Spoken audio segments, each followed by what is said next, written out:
Para sa akin. Oo, meron ba or personal wala? ko na opinion. Opo, VP. Ako di ba ang nagsabi pinakauna na impeachable offense yung pagpirma ng budget na alam mong galing siya sa bill na may mga blanco at merong mga insertions.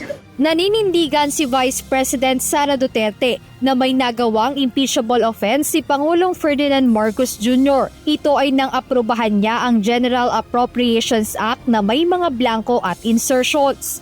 Bukod dito, impeachable rin ang sinasabing paggamit ni PBBM ng ipinagbabawal na gamot.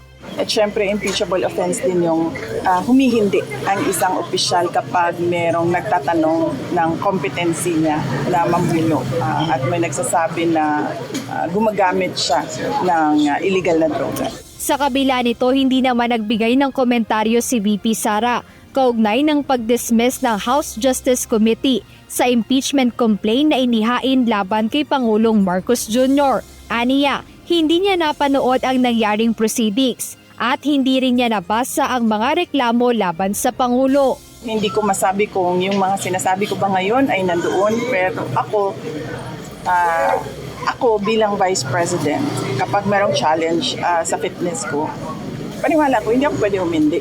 Kasi nag-oath ako At sinasabi ko doon na I will preserve and defend the Constitution. And paano mo ma-preserve and defend ang Constitution, ang saligang batas, kung wala ka sa tamang pag-iisip? Agad namang tumugon ang Malacanang sa naging pahayag ng Vice Presidente. Ayon kay Palace Press Officer Undersecretary Claire Castro, dapat pagtuunan ng pansin ng pangalawang Pangulo ang sarili nitong kaso bago ang sa iba. Unahin niya na po muna yung mga kaso niya bago niya tignan ang kaso ng iba. Unahin niya po yung sarili niya. At siguro mas maganda itanong niya yan sa kanyang ama.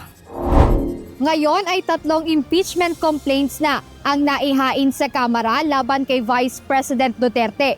Ngunit sa kabila ng mga ito, naniniwala si VP Sara na hindi sila nagkulang ng paghahanda at nag-aantay na lang sila ng opisyal na kopya sa lahat ng mga reklamo.